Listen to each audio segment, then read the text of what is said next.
Mamie didn't cry when her doctor said the words. She nodded. She thanked him. She folded the paper with her blood work like it was a grocery receipt. She walked out of the clinic like a woman who had heard hard news before. But when she got into her car, in the heat of that parking lot, she gripped the steering wheel so tightly her knuckles turned pale. And then the tears came. Just humiliating, like a leak she couldn't stop. Because the doctor hadn't yelled. He hadn't shamed her. He had said it gently. Mamie, you're 74. Your numbers are telling a story. I don't want the next chapter to be a crisis. The next chapter. That sentence followed her all the way home. If you are a woman over 50, 60, 70, or 80, you understand that moment. Not the exact words. Maybe it was your doctor or your knees or your breath on the stairs or the way your wedding ring felt too tight. But that sudden realization, this isn't about looking good in a dress anymore. This is about staying here. This is about being able to stand up without pushing off the chair like it's a lifeboat. This is about the next chapter. And in 7 months, Mamie lost 47 pounds. Not by punishing herself, not by running, not by starting Monday 15 more times. She lost it the way older women often do when it finally works, quietly, steadily, and with a different kind of courage than anyone sees. But to understand how she did it, you need to know what she carried for decades. Because Mamie didn't just carry weight. She carried shame. She carried other people's opinions. She carried years of I'll do better, spoken in a whisper to herself at night.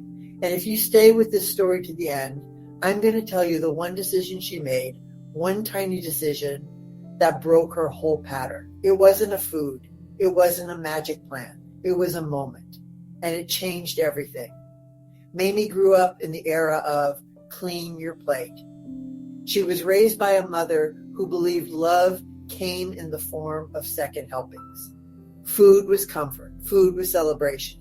Food was a way to keep life gentle when the world wasn't. She married young. She had 2 children. She worked hard. She didn't talk much about herself because no one asked, and because women of her generation weren't taught to make a fuss. In her 20s and 30s, Mamie was a normal size. Not model thin, not heavy, just Mamie. She moved through the world without thinking about her body too much.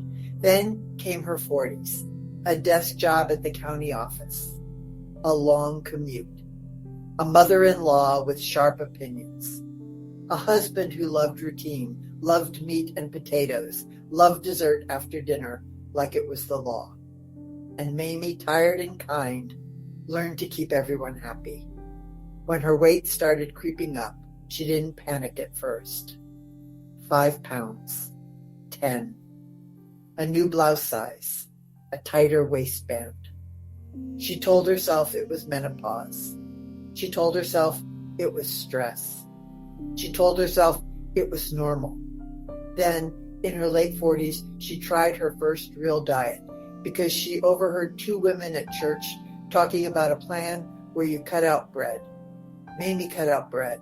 She didn't even like bread that much, so she felt proud. For 10 days. Then she went to a family barbecue.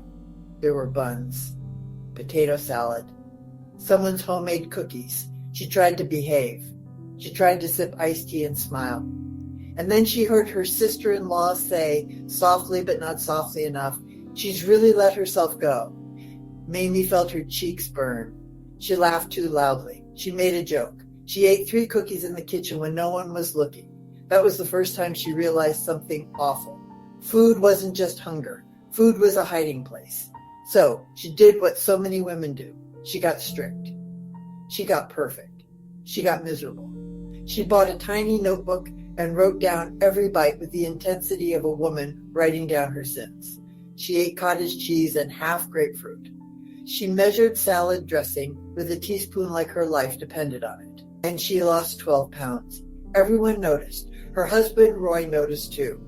He said, well, look at you one evening, smiling like it was a compliment. But then he added, don't get too skinny. I like you soft. Mamie laughed. She told herself it was love, but something inside her shrank. Because what she heard was, you're safe when you're small enough to be lovable, but not so changed that you make other people uncomfortable. She did what women do when they're trying to stay lovable. She balanced. She dieted quietly. She gained quietly. She pretended it didn't matter. In her 50s, Mamie tried the low-fat years. She bought those diet cookies that tasted like paper and disappointment. She drank sweet fat-free coffee drinks that were basically dessert in a cup. She ate cereal because the box said heart healthy. She bought margarine because the commercials told her it was modern. Her weight did not go down. Her hunger did not go away. Her self-blame grew. And then there were the humiliations. Small, ordinary humiliations that don't look dramatic from the outside, but feel like a knife to the inside. The way a chair with arms at a restaurant suddenly felt too narrow. The way she held her breath in group photos. The way she wore a cardigan even in summer. The way she learned to stand slightly behind other women. The way she smiled at compliments like she believed them, while a mean voice inside her said, "They're just being nice." Mamie worked at the county office for years.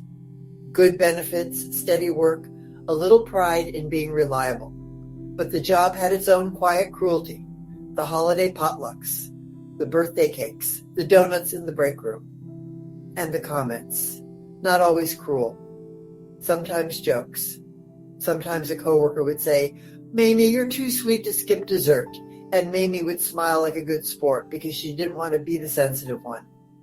But inside, she would think, they don't say that to the thin women. They say it to me because I'm the one everyone expects to eat.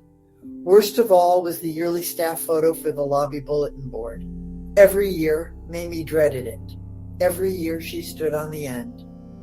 Every year she went home and stared at the photo online and thought, is that what I look like? And every year she promised herself she would finally fix it. For a while, she did. In her early 60s, she joined one of those programs where you weigh in every week. The first time she stepped on the scale in front of another person, she thought she might throw up. The woman at the desk was kind, but Mamie still felt exposed, like she'd been caught doing something wrong. She followed the plan. She counted points. She bought safe snacks. She lost 18 pounds. And then Roy started bringing home her favorite pastries on Saturdays. He meant it as love. Mamie tried to say, maybe not this week. Roy looked hurt. You're not going to eat with me? He asked, like she had just refused his hand. Mamie felt guilty. So she ate. Because in her marriage, food wasn't just food. It was peace. It was connection. It was don't change too much. She gained the weight back. Then there was the only soup phase, the only dinner phase, the only salads phase, the walk until your knees scream phase, the I'll just eat like a bird phase.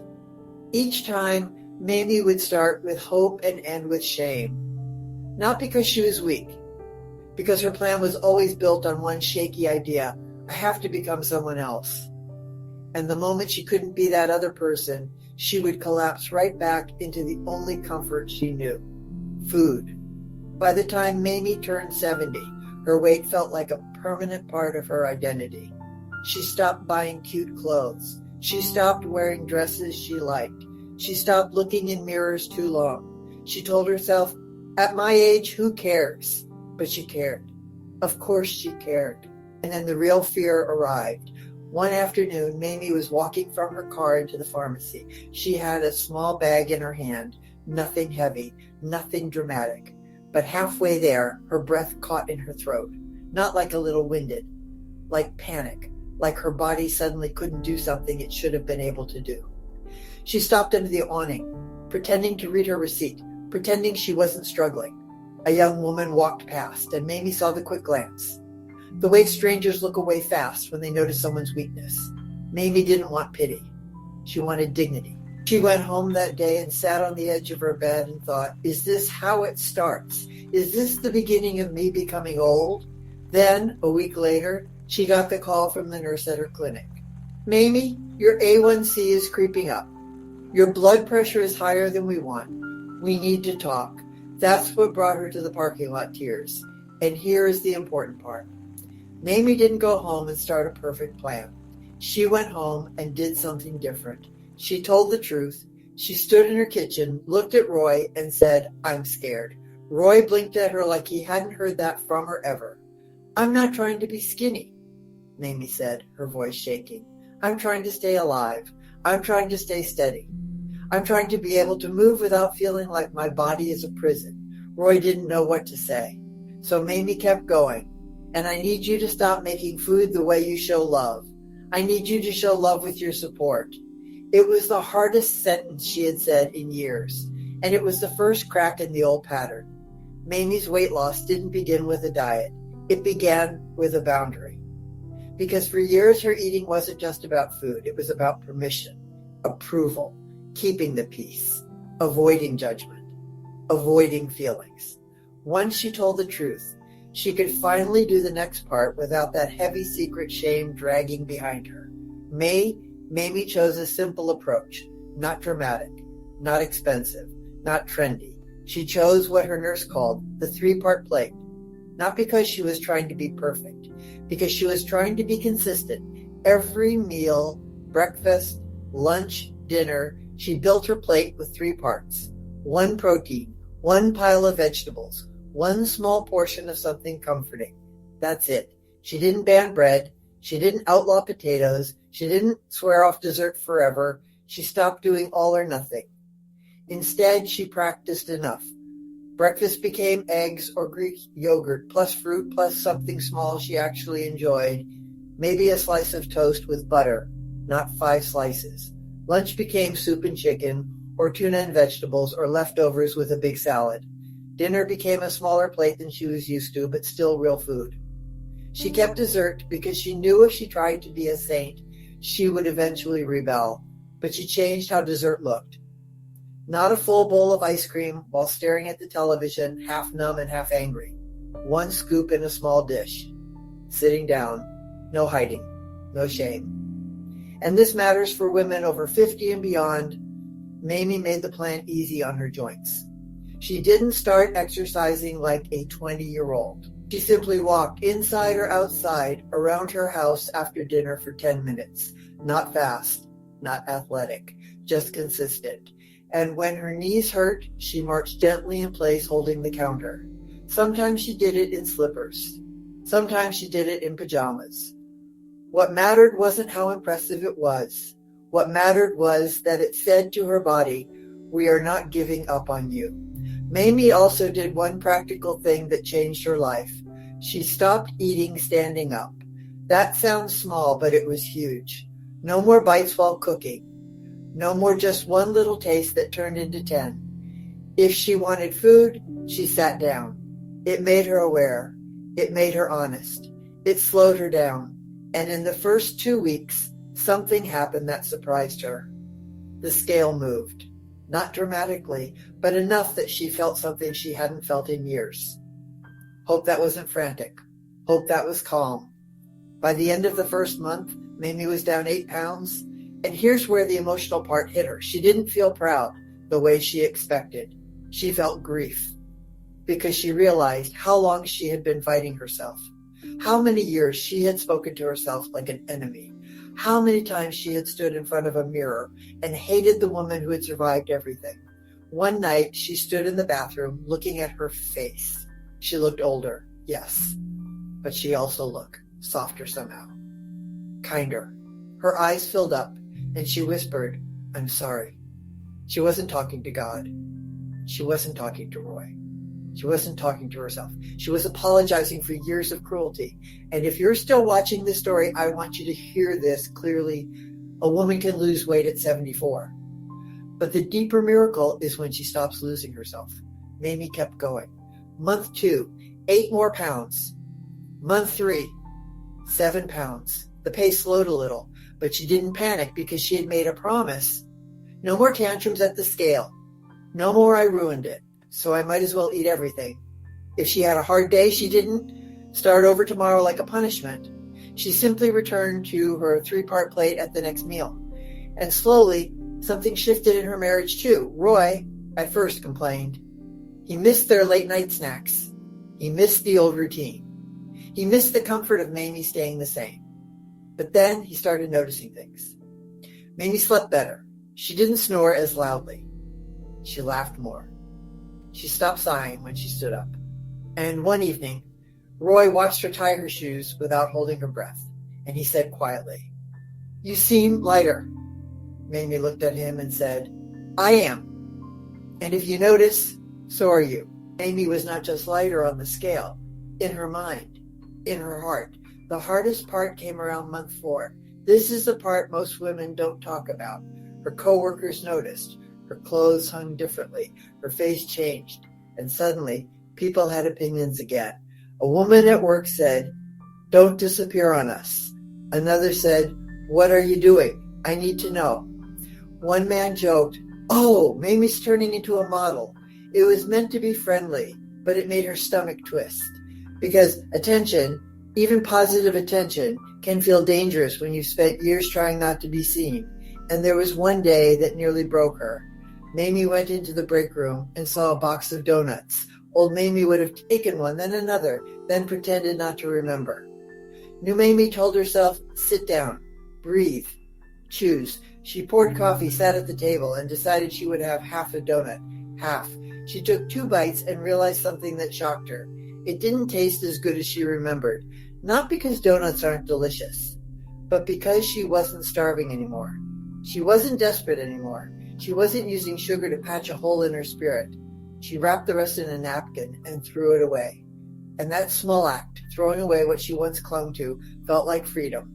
By month 7, Mamie had lost 39 pounds. Her doctor was pleased. Her blood pressure improved. Her numbers were trending the right way. But what made Mamie cry that month wasn't the doctor's praise. It was a chair. She went to a restaurant with her daughter and sat down in a booth without thinking. Halfway through the meal, she realized she wasn't pressed against the table. She had space. She sat there, smiling at her daughter, pretending everything was normal, while tears threatened in her eyes. Because that space wasn't just physical. It was emotional. It was relief. It was dignity returning. Then came month 7. Mamie weighed herself in the morning, the way she did once a week. She stood there in her nightgown, hair messy, bare feet on the cold floor. She looked down, 47 pounds gone. Mamie sat on the edge of the tub and covered her face with her hands. She wasn't crying because she was thin. She wasn't even crying because she was proud. She was crying because she finally believed something she had not believed for decades. Maybe I just needed a plan that didn't require me to hate myself. That afternoon, she went shopping, not for fancy clothes, not for a swimsuit, not for attention. She bought one simple thing, a blouse in a color she had avoided for years. Not because it was slimming, because it was beautiful. When she wore it to work, she caught her reflection in the lobby glass. She didn't look like a different woman. She looked like Mamie, just more present, more awake, more herself. Now, I want to tell you the thing I promised at the start, the decision that broke her pattern. It happened one ordinary night. Roy was watching television. Mamie was in the kitchen, cleaning up. She opened the pantry and saw the cookies Roy liked. She felt the old urge, not hunger, a feeling. The feeling of, I deserve something. The feeling of, I'm tired. The feeling of, no one sees how hard I'm trying. Her hand reached toward the bag, and then Mamie did something she had never done before. She paused. She put her hand on her chest, and she asked herself one question. What do I actually need right now? Not what do I want to eat? What do I need? And the answer came clear as a bell. I need comfort. I need kindness. I need to feel safe. So Mamie did not eat the cookies. She walked into the living room, sat beside Roy, leaned her head on his shoulder and said, "Hold my hand." Roy looked startled. Then he took her hand, and Mamie felt her body unclench. That was the moment, because she finally learned that food was not her only comfort. And once a woman learns that, truly learns it, she stops being at war with herself. If you are watching this as a woman over 50, 60, 70, or 80 here, is what Mamie would tell you if she could sit beside you right now. You are not too old. You are not too far gone. You have not missed your chance. Start smaller than you think you need to. Pick one meal. Make it a 3-part plate. Sit down when you eat. Walk 10 minutes after dinner, even if it's slow. Tell the truth to someone safe. And when you slip, because you will, because you're human, do not punish yourself. Return to your next meal like a woman who deserves a future. Because hope is not loud. Hope is quiet. Hope is a woman in her 70s choosing herself, one ordinary day at a time. And 6 months from now, you could be the one looking at the scale, hands shaking, whispering through tears, I did it. Not perfectly, but truly. And if losing weight is your wish, if it's what you want for your life, there is still time. There is still hope. There is still a next chapter. I am glad Mamie sent her story to me. I hope it has provided incentive for you if your wish is to lose weight. It would be great if you left your thoughts in the comments below and tell us your worldwide location. Every story has meaning.